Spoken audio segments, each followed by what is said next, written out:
নমস্কাৰ বন্ধু বান্ধৱীসকল আৰু মই আজি আপোনালোক সকলোলৈকে এটা নতুন ভিডিঅ' লৈ আহিছোঁ আৰু ভিডিঅ'টো এই যে চাওক আপোনালোকৰ বহু প্ৰতীক্ষিত ইণ্টাৰভিউ আহি গ'ল।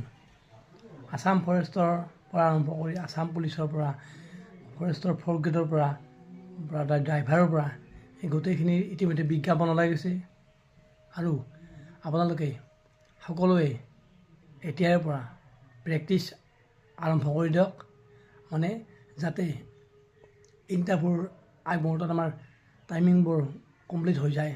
তাৰ প্ৰতি লক্ষ্য ৰাখি আমি এতিয়াৰ পৰা আমি ৰানিং বা লং জাম্প আদি সমানভাৱে কষ্ট কৰিব লাগিব।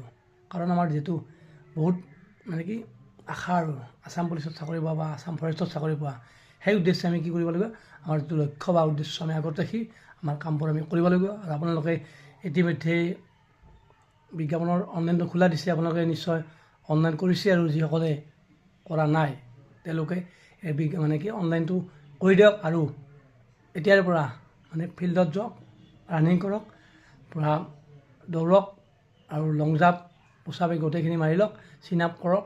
তাৰ লগতে তোমালোকে মানে কি পঢ়াটো সমানে চলাই নিব লাগিব, অকল ৰানিং কৰি থাকিলে নহ'ব ন, তাৰ সমান্তৰালভাৱে মানে ৰিটেনটো আমাৰ ভাল হ'ব লাগিব, তেতিয়া আমি ছাকচেছ বা সফলতা লাভ কৰিব পাৰোঁ। সেইকাৰণে আপোনালোকক মই এই ভিডিঅ'টোৰ মাজতে এটা থুলমূল কথা ক'বলৈ ইচ্ছা কৰিছোঁ। আপোনালোকে এতিয়াৰ পৰা প্ৰস্তুতি আৰম্ভ কৰি দিয়ক।